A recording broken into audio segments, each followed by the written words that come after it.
When to change your look. Hi, everyone. I am Brooke J. Taylor with Get Taped here in Atlanta, Georgia, one of Atlanta's original taping services, which I co-own with my screen-hogging husband, Matt. What's happening?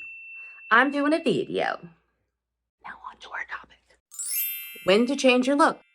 As simple as this question is, it plagues many actors. And as a female, I get stressed out about whether I should cut my hair or color my hair. And Matt has his fair share of consternation with whether to shave his beard. I say no. Let's first talk about when you should not change your look. If you just auditioned for a project and there is a distinct chance that you might get a callback or an avail check or an offer, you shouldn't make a major change to your look, at least not without checking in with your agent first. They'll ask casting if you're still in the mix, and if they say yes, then you gotta hold off for a little while. Of course, as you wait for the all clear, you get another audition.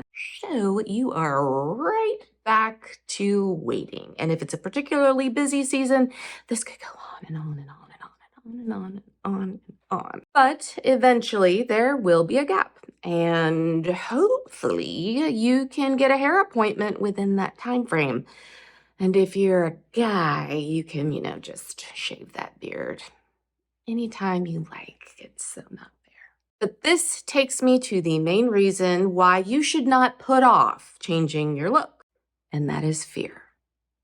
If you are simply afraid to cut your hair or otherwise change your look, thinking that the perfect audition for that look is going to hit your inbox the moment you make that change, that is no way to live. Because even if that audition does come, it doesn't mean that you're going to book it. So don't live in fear of the what if. If you do, you are giving so much power to the industry. Another reason to not impulsively change your look is on the casual recommendation of a casting director or a rep. Matt had a commercial casting director once say, "Are you losing weight? Stop it." Now, this was 20 years ago when he was at the start of his career, so a comment like this from a casting director can make a huge impact. If someone on your team or a casting director does give you advice flippantly, ask them to clarify their reasoning so that you can understand it more fully. In Matt's case, as he lost weight, the casting director was seeing him straddle two different categories. And so he would not be as castable. That's better information, but it is still up to the actor to decide what to do. Now, if your agent or manager has a very detailed and intelligent conversation with you about your look and how making an adjustment will help you, then certainly give that more consideration. But beware of the following conversation.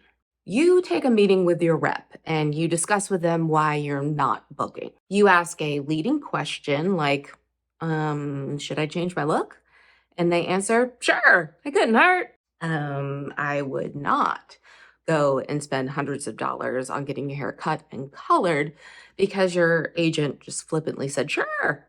In other words, if that person doesn't give you a thoughtful, intelligent, detailed answer as to the pros and cons of changing your look, then I would hesitate to make that rash decision.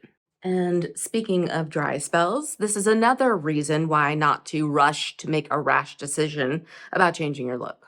Picture this. You're not booking, and you're starting to get desperate, and you find yourself thinking, if this isn't working, then something needs to change. Now, if we're talking about a short beard that will grow back in a matter of 2 weeks, it's not a big deal to shave it in a moment of insanity like that. But don't make an appointment to chop your hair off on an impulse because you're at your wit's end with your booking drought. In the end, the decision to change your look has to be your decision, and it should be made for reasons that will result in you being happier. If it results in more bookings, then whew, fantastic, but don't expect that result because you can book at any weight, any hair length, any color, beard or no beard. And I'm not sure if I would look good with a mustache. Y'all tell me. And on a personal note, I used to have long hair. Oh, yeah, it was long. And I kept that hairdo for many years, longer than I wanted to, because I felt the pressure to maintain that look and consistency. but secretly I wanted a faux hawk. And it wasn't until I took the Sam Christensen workshop where I realized that my outsides were not matching my insides. So I waited until I had some time between auditions and bookings, and I chopped it all off. It felt so good, and yes, I started booking more. And I think it's because I finally found that look that matched my personality. And spoiler alert, I'm going to get it cut off again. I'm not sure if I'm going to go as short as a faux hawk, but definitely not this long. In short, don't do it for the industry. This industry will never love you back. So if you give it too much power, it will only let you down. Do it for you. And one follow-up that I will say is that if you do end up changing your look drastically, be prepared to make that headshot session right away. I mean, pronto. Because if it is a significant change, your reps will need that new photo yesterday in order to pitch you today. So consider that added expense before setting that hair appointment or whatever kind of appointment you need in order to change your look so significantly. That's it for now. Thanks for watching. And we'll see you on set. Sorry. Oh.